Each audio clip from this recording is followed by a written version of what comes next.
If you are listening to this podcast, it means you're searching for someone who understands you, someone who gets you.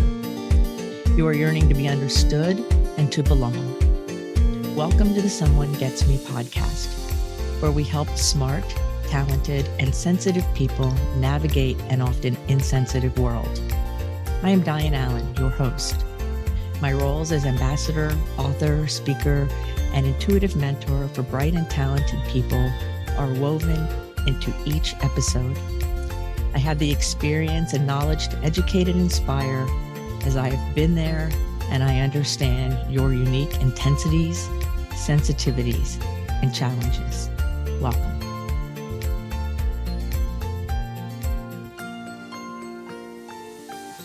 Five essential keys to inner freedom.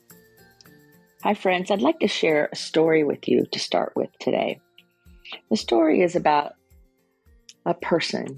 It could be you or somebody you know or care about or love. And for me, it's not only people I care about and love, but also many clients over the years. And that is somebody who maybe has suffered pain or grief, maybe some kinds of trauma or addiction. You know, the challenges that we all face in life. The sicknesses that maybe follow us, the pains that get us down. Some people call it intergenerational pain. Some people call it grief. And of course, trauma is a very heavily used word. It could even come from poverty or being neglected when we were little. All of these situations. And what happens is we can get caught in the prison of the symptom, of the problem, of the challenge. And then we end up sacrificing our own inner freedom. And again in my own life and in the lives of many of the people I've worked with, we can be stuck in this spot of thinking, it's happened to my mom or dad or my grandparents or my aunt and uncle. And it's been coming down the line in my family for generations, so I must be stuck with this affliction. I remember when I was younger, the eye doctor told me that I wouldn't need glasses until I had blurry vision. And I said, great, I'm never going to need glasses. Everyone related to me in my immediate family started wearing glasses at a young age, except me. And I don't wear glasses. I have no prescription. So what was that? It couldn't have been just genetics. I think part of it was the genetics aren't expressing maybe in the way they otherwise would have because of my belief and faith in something different, even though as a child, I would never have used those words and didn't even know it was a thing. But I didn't want that, and I focused on having healthy eyes, and I do. In fact, my most recent eye exam, the eye doctor said, your eyes are bionic. And I laughed and said, well, I just have this faith in my sight. And so I bet you have experiences like this in your life too. And so I think what's important is that we realize that if we hold the belief that we cannot be free on an inner level from history, free from what's being passed down from us, if we're just stuck in this spot, then we stay stuck. And we don't want to do that. We want to realize that we have the power and control and the free will and the ability to create a level of freedom never before experienced by people in our family tree or by others around us. And that freedom is an inner freedom. And so the first thing I want to talk about here is locus of control. And that is that what I notice in our culture, in our Western society, we are all taught to give an exorbitant amount of power to the outside world, that the environment dictates how we are. And we can thank Aristotle and people of that time for this, and it's been perpetuated that we're created and our lives happen because of the environment. And I think on some levels it does affect us, but I think the internal locus of control has somehow gotten washed over, maybe even lost. And some people that I talk to aren't even aware that there is such a thing as an internal locus of control. And that means that you have the inner knowingness, the inner authority, the inner guidance system, if you will, like your own inner GPS that helps you act upon the world rather than always reacting to the world, which could set you up to be in a victim stance. And we don't want to be in that. We want to be in charge of our lives and we want to have agency. So the limits that we have taught or the society tries to tell us don't necessarily have to control us. Like I'm always going to be like this, or I'm stuck like this, or I'm always going to be lonely, or no one will ever understand me. All those big general comments and that generational dysfunction that we are taught to think that we are bound by is not necessarily the case. We can be free of that. So there is a sense, in my mind anyway, of beauty in the ashes. Now, personally, I've been through a lot in my life, and I've had to break a lot of these chains. In fact, my book, How to Quit Anything in 5 Simple Steps, Break the Chains That Bind You, help people not only with addiction of any kind, but break those chains that bind us. It was my very first book. It was published 9 years ago, and people still writing me about it because it matters that we start seeing the world differently. Now, if you have any kind of addiction, like some people have addiction to social media or substances, but a bigger addiction is to fear or anger. We can have inner addictions to biology and chemistry. And we want to remember that addiction is the effect of a spent cause. So I hear a lot of people, even counselors in the addiction field, that say addiction is the cause. And I don't carry that belief. I carry the belief that it's the effect of a spent cause. The cause?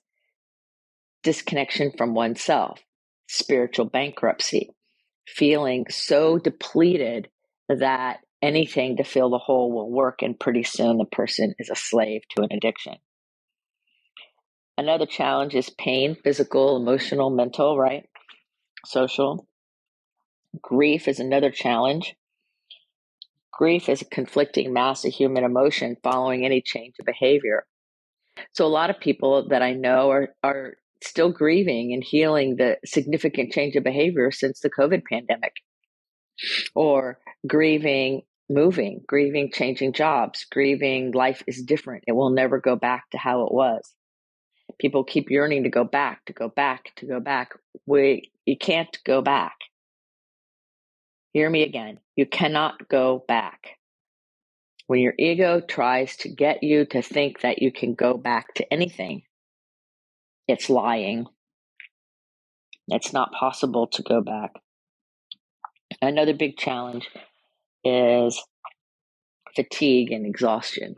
And gifted and highly sensitive people and people with a lot of spiritual intensity can get fatigued and exhausted quite easily.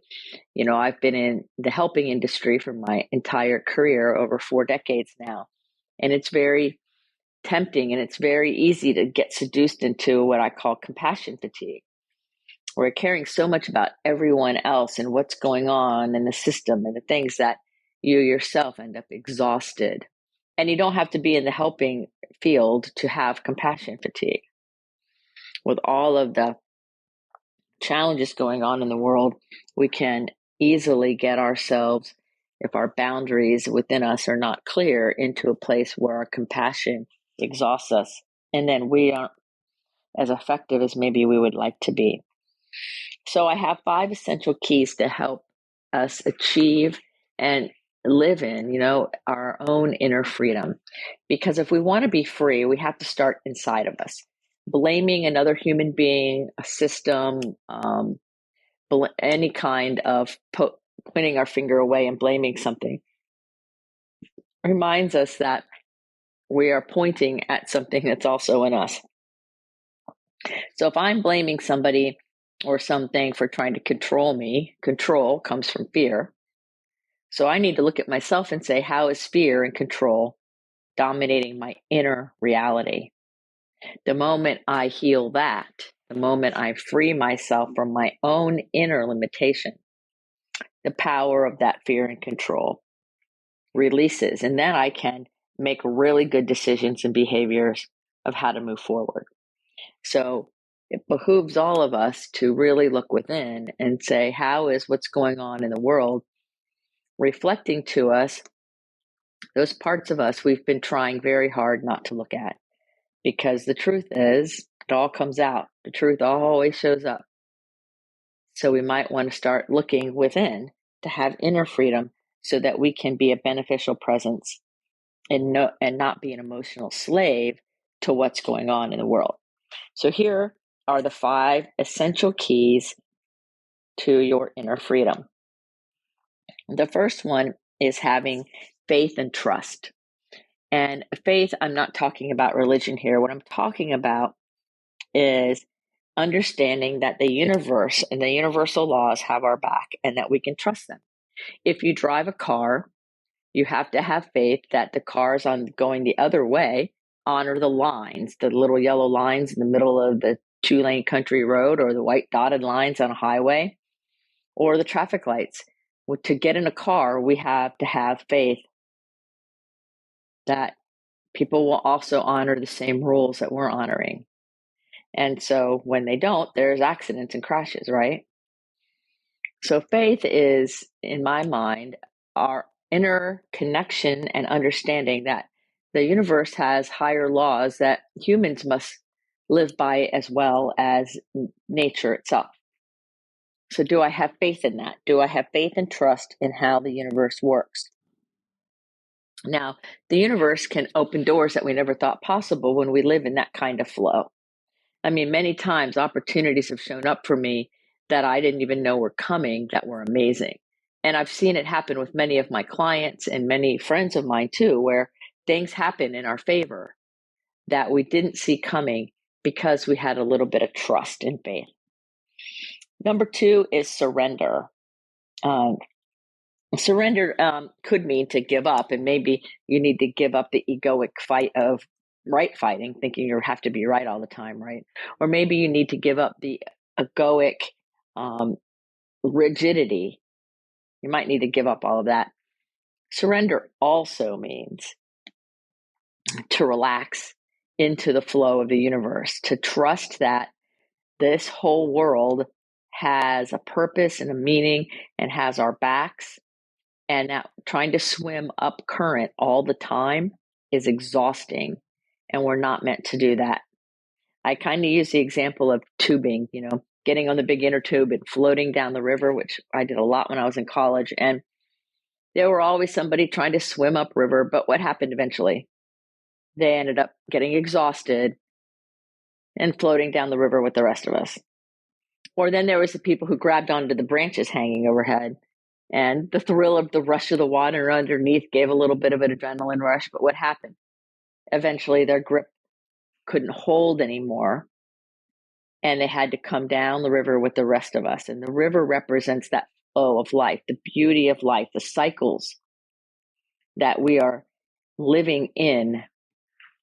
And see, in the industrialized world, people are more and more and more disconnected from that beautiful flow of our world, which is, I think, part of the cause of lots of situations. So it's important, I think, that we learn how to surrender. We learn how to see where maybe we're holding on to something that's not serving us, or maybe we're living by limits that aren't meant for us to live by, or maybe we're swimming upstream, or maybe we're trying to get out of the river. We're trying to pretend like the rules don't apply to us, or the way the universe isn't our world. Because see, we're taught that humans are above it all, and that's not true. We're not above it all. We are in the world, just like all the other creatures. We may not be of the world in the same way because of how we're made, but we're still in it. There's still the way to live that matters. It's kind of like gravity. Oh, yeah. I used to run groups a lot with people in new substance abuse recovery, and they'd be trying to control everything. I said, it's like gravity. You don't have to believe in gravity, but if I drop the pen, it's hitting the ground. And you can say, I don't believe it and don't believe it. I don't believe in gravity. I don't believe in gravity over and over and over again, and stomp your princess foot and go after it. But the pen's going to hit the ground. So we can either fight the greater laws, or we can surrender into them and understand that we have free will and choice, and there are still laws that are greater. The third thing that helps bring you inner freedom is the ability to receive. And this is a big one. I have seen so many people work so hard to find the right person to date, to be in a relationship with, to achieve something important in their professional career or with their family, and work really hard, maybe to get free of substances, or maybe get on the other side of being really depressed or anxious, or coming up with a goal that's very, very important. And then, right as they're about to receive the good life, right as they're ready to receive that blessing that comes from all their hard work, they sabotage. Because see, self-sabotage comes from the fear of success, which is the inability to receive. So if I'm going to work very hard for something, if you are going to work very hard for something, you want to practice receiving the good that comes as a result of all that hard work. And you can kind of tell if you're good at receiving. So if somebody compliments you, like, I really like what you're wearing today, and you feel uncomfortable and you have to compliment right back, your receiving ability needs a little help. Because if somebody pays you a compliment, the only appropriate response is thank you, with nothing after it. And the highest compliment, of course, is I love you. So receiving is so important. I know a lot of people who are great at giving. They give money, they give time, they give talent. They're givers, givers, givers. But when it comes to receiving, they kind of look at me like I speak a different language all of a sudden. I have a couple of clients I'm working with right now, and it's common with people I've been working with over decades. And I had to learn the same lesson, that we want to learn how to receive. That doesn't mean taking. Taking and receiving are two separate things, right? And so it's about when something is offered to us that we're happy to receive it. Think about the last time either somebody made a really great meal for you, or you made a really great one for somebody else. I mean, would you order the really nice meal, or if a loved one made a meal for you, and look at it and admire it and then just get up and throw it in the trash without tasting it or eating it? No, you wouldn't. But people do that with other things in their life all the time. And that self-sabotage comes from the fear of success. So maybe there's a little work to do there, but receiving your good, receiving the blessing, the goodness that is yours because of your hard work and because of your presence, and simply because you are sucking air, is a very important, essential key if you want to have inner freedom. The fourth essential key is having gratitude. And you've heard me speak before about the 3 different kinds of gratitude. And it's a much bigger thing than just noticing things I'm grateful for today on the outside world. That's fine, and that's good, and it's necessary, but there's more to it. It's learning how to have the presence of gratefulness, no matter what the external circumstances. Being and feeling and experience and being that presence of gratitude, independent of outside influence. And that takes a lot of work. And some days we're really great at it, and some days we're not great at it. And that's totally okay. What matters is that we're always moving forward, and we're always striving to hold that gratitude space more and more and more. And the 5th essential key to inner freedom is to keep the flow going. And that, in my world, a lot of times is to do with being kind and generous and nice and paying things forward, especially when somebody's not expecting it, or especially when things don't happen. So one of the things that I really love to do is, if I'm at an event or I'm out shopping or I'm doing something and I think of one of my friends, I see something, oh, they would love this. As long as it's within my means and it makes sense, they just receive it. I grab it, I might mail it to them or bring it to them as a surprise. It doesn't have to be their birthday or holiday. just because I feel like it. Or if I'm thinking about somebody and they just keep coming to mind, I might text them, or more importantly, call them so they hear my voice to say, I'm really grateful you're in my life. Thank you for your presence. Even if that's all I say. And sometimes I call people and say, I'm just calling to say hi and hear your voice. And then there's this long pregnant silence because most of us are conditioned to think that if somebody's calling us, they want something. Well, what if you called somebody because you wanted to give something, give encouragement, share gratitude, pay forward into that person, into their world and their day, something that's wonderful for you just because? What if you did that? You called somebody and said, I'm just calling to tell you I love you. Sounds like a song, right?